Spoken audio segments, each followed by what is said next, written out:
just before something unexpected happens. Officer Daniels was patrolling the streets, his badge gleaming under the flickering streetlights. Known for his stern demeanor, he was the kind of cop you didn't argue with. But tonight, something felt different. A tension hung in the air, a weight he couldn't shake.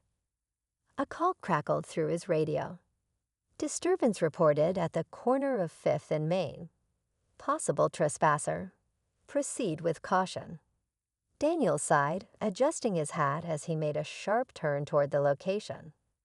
As he approached, he saw her, a woman in her late 20s, sitting alone on the steps of an old, run-down building.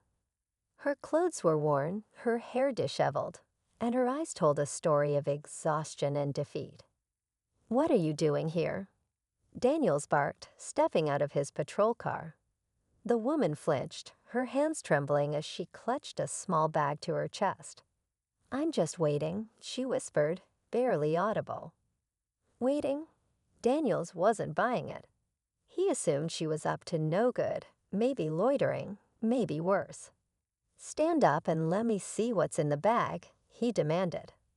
The woman hesitated, her eyes darting nervously. It's personal," she said softly, her voice cracking. But Daniels was already convinced she was hiding something. Without waiting for her consent, he snatched the bag from her hands. As he unzipped it, expecting contraband or stolen goods, he froze. Inside was a collection of small, worn-out belongings. A child's drawing, a tattered book, a photo of the woman with a little boy. The sight hit him like a punch to the gut. Before he could process what he was seeing, the woman broke down, tears streaming down her face. "I'm not a criminal," she sobbed. I lost my home. My son, he's all I have left." Daniels looked at her, then at the bag, then back at her. For the first time in years, his rigid sense of duty collided with something deeper, something he wasn't ready to face. And that's when everything changed. But what he discovers next will leave you questioning everything you think you know about justice, compassion, and redemption. Daniel stood there, gripping the bag, his mind racing. He'd been a cop long enough to know when someone was lying, but this woman didn't fit the profile of anyone he'd ever arrested. Her trembling hands, the raw emotion in her voice, the desperate way she clung to that bag, none of it felt like an act. Yet his training told him not to trust appearances. People lie. People manipulate. But this, it didn't feel like one of those times. "Your son," Daniel said after a moment, his voice more cautious now. "Where is he?" The woman wiped her face with the sleeve of her coat, trying to steady herself. "He's staying with a friend," she said quietly. "At least for now." She looked up at Daniels, her eyes pleading. "I didn't want to bring him out here. It's not safe." Daniels frowned, his gaze shifting back to the photo in her bag. The little boy looked no older than 6, his bright smile shining despite the wear and tear on the picture. The woman's story was starting to piece together, but there were still gaps. Gaps Daniels wasn't sure he wanted to fill. He was no stranger to tough cases, but this one hit different. Maybe it was the way she looked at him, like she'd been let down by everyone who was supposed to help. "You can't just be sitting out here," Daniel said, though his tone had softened. "People call us for this kind of thing, and they expect us to handle it." The woman nodded, though her shoulders sagged as if the weight of the world had just gotten heavier. "I didn't mean to cause trouble," she said. "I was just trying to figure out my next move. I didn't know where else to go." Daniel shifted uncomfortably, the authority in his voice slipping. "You should have reached out for help. There are places, shelters, programs." Her laugh was bitter and short. "You think I haven't tried? Those places are full, or they tell you to wait on a list. My son doesn't have time for a list. I'm just doing what I can." The air between them grew heavy, the silence stretching too long. Daniels wasn't sure what to say next. He'd spent years seeing people at their worst, but this felt different. It wasn't just about enforcing the law anymore. It was about what kind of person he was when no one else was watching. What Daniels did next would change everything, but not in the way either of them expected. Daniels felt an uneasiness settle in his chest, one he couldn't ignore.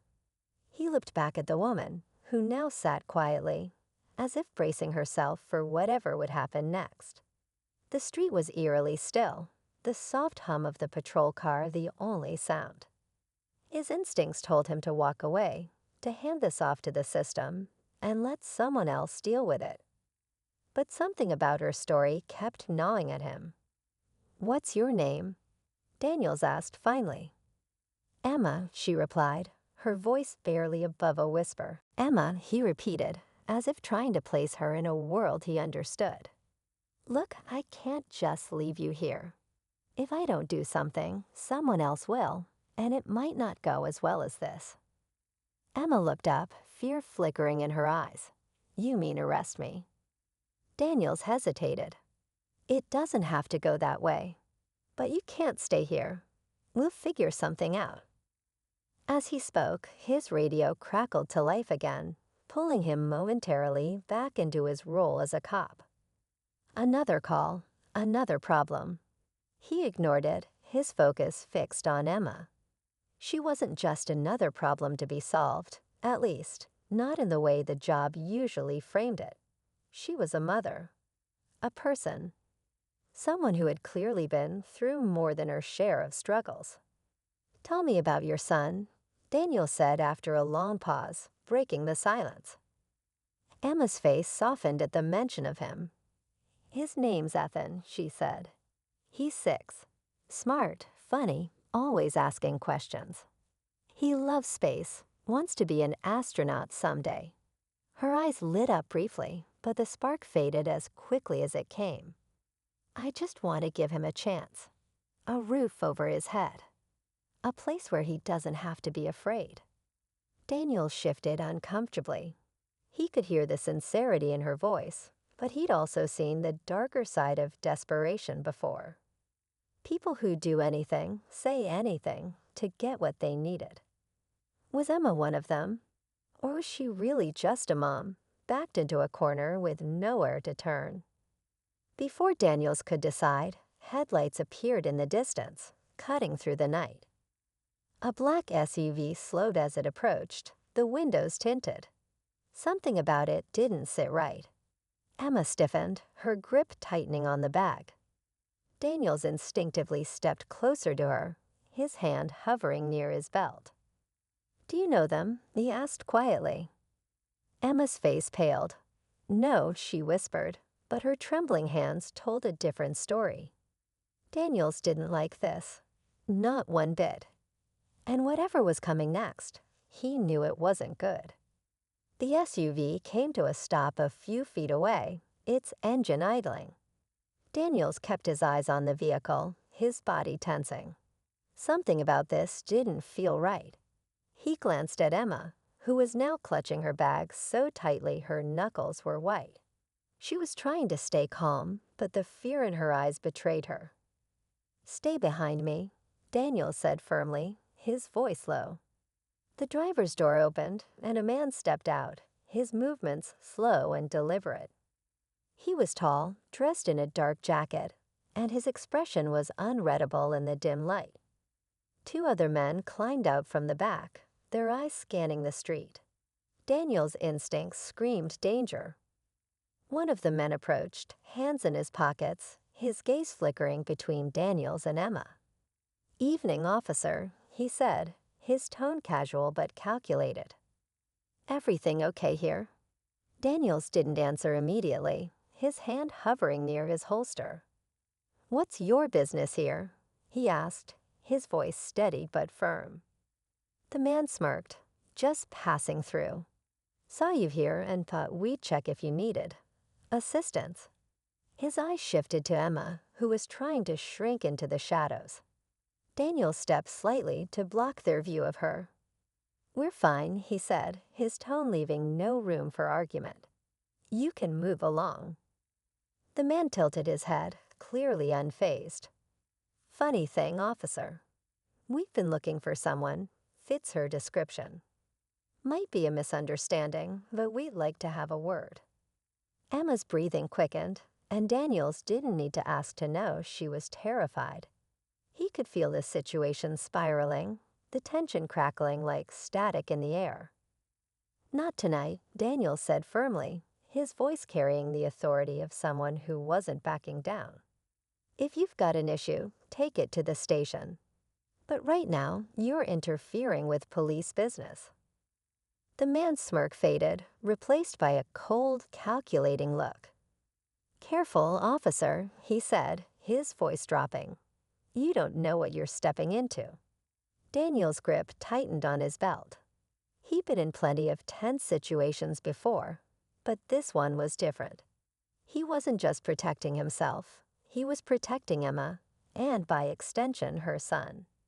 The men didn't look like they were going to back off, and Daniels could feel the standoff reaching a boiling point.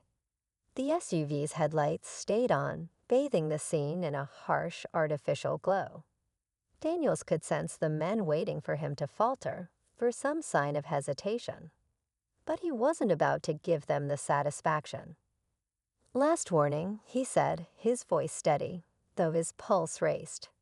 "Get in your car and leave." Now, Monroe stepped closer, her voice now laced with authority. "Your job. You're private contractors with no legal jurisdiction, running errands for people who think they can buy justice. You have no business here." She motioned to Daniels. "Cuff them." Daniels didn't hesitate. He moved quickly, his training taking over, while Monroe kept her attention on the men. They protested, but it was half-hearted. The situation had clearly spiraled out of their control. As Daniel secured the last set of cuffs, Emma let out a shaky breath, relief washing over her face. "Thank you," she whispered, her voice breaking. Monroe turned to her, her expression softening again. "You're safe now. We've been tracking these guys. They've been harassing vulnerable people like you for months. But you're brave for standing your ground." Emma nodded, but before she could say more, Monroe's phone buzzed. She glanced at it, her brow furrowing. "There's more to this," she muttered, her voice low enough that only Daniels caught it. "What do you mean?" he asked. Monroe hesitated. "Emma, the man who hired these guys, he's not after you. He's after your son." Emma's face fell, her relief replaced with fresh terror. "What? Why?" Monroe's jaw tightened. "I don't know yet, but we need to find Ethan, now." Daniels felt his pulse quicken. The night wasn't over, and the answers they'd uncovered only led to more questions. As Monroe and Emma hurried to the patrol car, Daniels realized the fight wasn't just about right and wrong anymore. It was about saving a child who had no idea how much danger he was in. The real story was just beginning. Daniels drove, his hands gripping the wheel as the patrol car sped through the quiet streets. Emma sat in the back seat, her hands trembling as she clutched her phone, trying to reach the friend who was watching Ethan. Detective Monroe was in the passenger seat, phone pressed to her ear as she coordinated with her team. The tension in the car was palpable, the urgency weighing heavy on everyone. Finally, Emma's call connected. "Megan," she cried, relief and panic mixing in her voice. "Is Ethan with you? Is he okay?" There was a pause, and Emma's face crumpled. "What do you mean someone came by? What did they say?" Her breathing grew ragged, and Daniels glanced at her in the rearview mirror. "Emma," Monroe said firmly, her voice steady. "What's happening?" Emma swallowed hard. Megan said a man came by, claiming he was from the school. He took Ethan. The men didn't move, and for a moment, everything hung in unbearable silence. Then one of them reached into his jacket. Daniels reacted instinctively, his hand going to his holster. Emma let out a small gasp, and the night seemed to hold its breath. Whatever happened next would change everything, and Daniels wasn't sure if he'd come out of it the same man. The man's hand hovered inside his jacket, and Daniel's heart pounded as he prepared for the worst. In the charged silence, every second stretched painfully. Then the man pulled out, not a weapon, but a folded piece of paper. He held it up slowly, his smirk returning as if he'd just flipped the script. "Relax, officer," the man said, his tone mockingly calm. "Just some documentation." He unfolded the paper and extended it toward Daniels, who hesitated before taking it. His eyes quickly scanned the page, but it didn't make sense at first. It looked like a legal document, a court order of some kind, with Emma's name printed in bold at the top. Emma's face went pale, her lips parting as if to say something, but no words came out. Daniels glanced at her. "What is this?" he asked sharply, though he directed the question at the man in front of him. The man chuckled. "Proof, officer. Proof that Emma here isn't as innocent as she looks. This document says she has outstanding custody issues. Someone wants that boy of hers, and they've hired us to make sure he's returned safely." Daniel's stomach churned. The pieces of the puzzle didn't fit, but the man's confidence was unnerving. He looked back at Emma, who shook her head fiercely, her eyes wide with panic. "They're lying," she said, her voice trembling. "Please, you have to believe me." "Calm down," Daniel said, though his voice carried the weight of his own uncertainty. He turned his attention back to the men. "If this is legitimate, why are you here in the middle of the night, skulking around instead of going through proper channels?" The man shrugged, his smile thin and cold. "We're just doing our job, officer. Sometimes it's easier to handle things directly, you know. Fewer complications." Daniels didn't buy it. This wasn't how legitimate custody disputes were handled. This was intimidation, plain and simple. But before he could call them on it, Emma stepped forward, her voice rising. "They're not after my son. They're working for someone who wants to hurt me. They've been following me for weeks. Please, you have to stop them." Her words sent a ripple of doubt through Daniels. Was this more than a custody issue?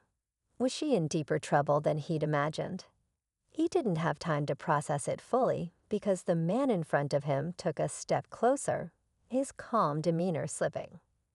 "Listen, officer," he said, his voice now edged with menace. "This doesn't have to get messy. Just hand her over, and we'll be on our way." Daniels felt his grip tighten on his holster again. The lines between right and wrong were blurring, and every decision seemed like a risk. He didn't know who to trust: Emma, with her desperation and fragmented story, or the men, with their polished lies and thinly veiled threats. The SUV's engine rumbled behind them, a low reminder that this standoff was far from over. Before he could respond, another car's headlights appeared at the end of the street, cutting through the tension like a blade. The sudden intrusion threw everyone off, and Daniel's instincts kicked in. Whatever was happening, he was running out of time to make the right call. The stakes had just been raised, and he wasn't sure if anyone was walking away from this unscathed. The second set of headlights grew brighter, closing in fast. Daniels turned toward the approaching car, his hand instinctively moving to shield Emma. The men in the SUV tensed, their earlier confidence faltering. Whoever was arriving wasn't part of their plan. The car pulled up sharply, its tires screeching as it stopped a few feet away. A woman in a sharp blazer stepped out, holding a badge high. "Detective Monroe, City Precinct," she announced, her voice cutting through the tension. Her eyes immediately locked on the men. "What's going on here?" The lead man's smirk vanished. "We're here on a lawful matter," he said, his tone defensive. "Everything's in order." Is that so? Monroe said, walking up to Daniels and taking the document from his hand. She studied it for a moment, her expression unreadable. Then she glanced at Emma, her sharp gaze softening just slightly. Emma Reyes. Emma nodded, her voice barely audible. Yes. Monroe turned back to the men, her face hardening. This document's a fake, she said coldly. Nice try. The men froze. The lead one laughed nervously, trying to regain his composure. Must be a mix-up, he said. We're just trying to do our job. Daniel's stomach sank. Monroe immediately relayed the information to her team, urging them to issue an Amber Alert. We'll find him, Monroe said to Emma, her tone leaving no room for doubt. They followed Megan's description of the vehicle and headed toward a nearby highway where traffic cameras had picked up a car matching its make and model. Daniel's focus was razor sharp, his training kicking into overdrive. He wasn't going to let this end in another tragedy. Minutes stretched into what felt like hours, but finally they spotted the car on an off-ramp. Daniels hit the sirens, pulling up behind it. The car stopped, and a man stepped out, his hands in the air. Easy, he shouted. I'm just the driver. The boy's in the backseat. Emma rushed out of the patrol car, her tears flowing freely as she opened the rear door. Ethan was there, wide-eyed but unharmed. Mommy, he cried, throwing himself into her arms. Daniels and Monroe secured the driver and quickly uncovered the truth. The man was hired by a distant relative of Ethan's father, someone trying to take custody for financial gain. The driver spilled everything, giving them enough evidence to ensure no one could threaten Emma or Ethan again. As they drove back, the tension finally eased. Emma held Ethan close, whispering reassurances as tears streamed down her face. Daniels glanced back at them and felt a strange sense of peace. Tonight had tested everything he thought he knew about his job and himself. As they pulled into the station, Monroe turned to Daniels. Not every case ends this way, she said quietly. But when it does, it reminds you why we do this. Daniels nodded, watching as Emma carried Ethan inside, her relief palpable. For the first time in years, he felt like he'd done more than just enforce the law. He'd helped someone rebuild their world. And that was a feeling he wasn't about to forget.